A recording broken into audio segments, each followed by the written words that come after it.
ഒരിക്കൽ കൂടി ഡെസ്കിന്മേൽ താണ്ഡവമാടി കുമളി മുതൽ കൂത്താട്ടുകുളം വരെ കാണിക്കാനുള്ള ഒരു ഗോളല്ലേ ശിവൻകുട്ടി എണ്ണ കാണുന്നേ. മാനവും മര്യാദയായിട്ട് എങ്ങനെയാ പ്രതിഷേധിക്കേണ്ടതെന്ന് സമരം ചെയ്യേണ്ടതെന്ന് ഇവർക്കൊന്നും അറിഞ്ഞൂടെ ശിവൻകുട്ടി എണ്ണ. കാണിച്ചു കൊടു. അവരെഴുന്നേറ്റ് നിന്നാ കൂടി വന്ന മുഖം മാത്രമേ കാണിക്കുള്ളൂ. അണ്ണന്റെ അത്ര വിശാല ഹൃദയമൊന്നും അവർക്കില്ലെണ്ണ. അണ്ണന്റെ അത്രയും സുതാര്യതയൊന്നും അവർക്കില്ലെണ്ണ.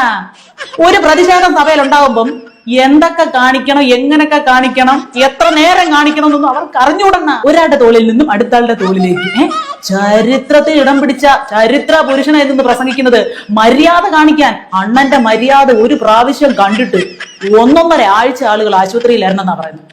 അത്രയ്ക്കുണ്ടായിരുന്ന മര്യാദ.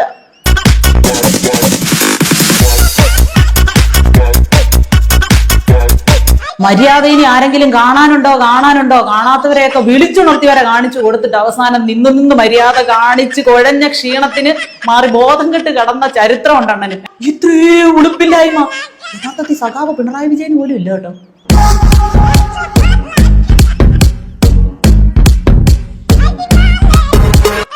അണ്ണനെ കൈ ധരിച്ചിട്ട് പാടില്ല. വിരുവിരാന്ന് വരുന്ന ശരീരമൊക്കെ അങ്ങോട്ട് കയറി ചെന്ന് തല്ലി ഓടിക്കണ. കസേരയൊക്കെ സ്പീക്കറിനൊക്കെ എടുത്ത് ദൂരെ എറിഞ്ഞിട്ട് എല്ലാം തരിപ്പണം ആക്കണ.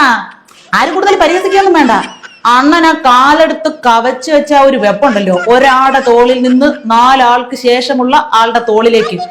ആ കവച്ചു വെക്കൽ ടെക്നിക്ക് ഉണ്ടല്ലോ, ഇപ്പൊ വിദ്യാഭ്യാസ രംഗം നേരിടുന്ന പ്രതികൂല സാഹചര്യങ്ങളെ കവച്ചു വെക്കാൻ അണ്ണൻ ഉപയോഗിക്കാൻ പോവാ. നിങ്ങൾ ആരെങ്കിലും അറിഞ്ഞ ഇത്രയും ദൂരം ഒരൊറ്റ സ്ട്രെച്ചിന് കവച്ചു വെക്കാൻ നമ്മളെ ആരെങ്കിലും കൊണ്ട് പറ്റുമോ?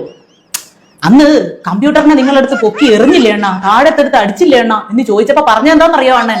കമ്പ്യൂട്ടറിന് പേരുള്ള ഒരു നിയമസഭാംഗം ഇവിടെ ഉള്ളതായിട്ട് പോലും എനിക്ക് അറിയത്തില്ല, അമ്മച്ചിയാണ് സത്യം എന്ന് പറഞ്ഞ. അത്ര നിഷ്കളങ്കന. പിന്നെ അണ്ണന്റെ ശാരീരികാവസ്ഥയും പ്രായമൊന്നും കണ്ടാരും തെറ്റിദ്ധരിക്കണ്ട. അതൊക്കെ അന്നായിരുന്നു, ഇന്നിനി പറ്റത്തില്ലെന്ന്. ഒരു സാഹചര്യം ഉണ്ടായ വീണ്ടും കൈ മെയ് മറന്ന് അണ്ണൻ ചാടി ഇറങ്ങും. ഇന്നി തീരം തേടും തിരയുടെ പാട്ടിൽ. ആഹാ, അത് മാത്രമല്ല, എന്റെ അഭിപ്രായത്തിൽ വേടനയും കാടനയും ഒക്കെ ഇപ്പൊ പാഠ്യപദ്ധതികളിൽ ഉൾപ്പെടുത്തുന്ന സ്ഥിതിക്ക് അണ്ണന്റെ ശുഷ്കാന്തിയെ പറ്റി കുട്ടികളും കൂടി അറിയുന്നതിലേക്ക് വേണ്ടി വള്ളി ട്രൗസറിന്റെ ഓർമ്മകൾ എന്ന പേരിൽ ഒരു ഓർമ്മക്കുറിപ്പെങ്കിലും പാഠ്യപദ്ധതിയിൽ ഉൾപ്പെടുത്തണം. അതായത് ബലാത്സംഗം എത്ര മോശമായിട്ടുള്ള ഒരു കാര്യമാണെന്ന് ഗോവിന്ദച്ചാമിയെ കൊണ്ട് പ്രസംഗിപ്പിക്കുന്നത് പോലെ അന്ന് നടത്തിയ അമ്മാതിരി പ്രകടനവും ഇന്നിപ്പോ കാണിച്ച ഇമ്മാതിരി തൊലിക്കെട്ടിയും UDF-നെ BJP എന്നും കൊണ്ടല്ല, ഒരു മനുഷ്യനെ കൊണ്ട് ഒരു പ്രസ്ഥാനത്തെ കൊണ്ടും ഒരിക്കലും സാധിക്കില്ല.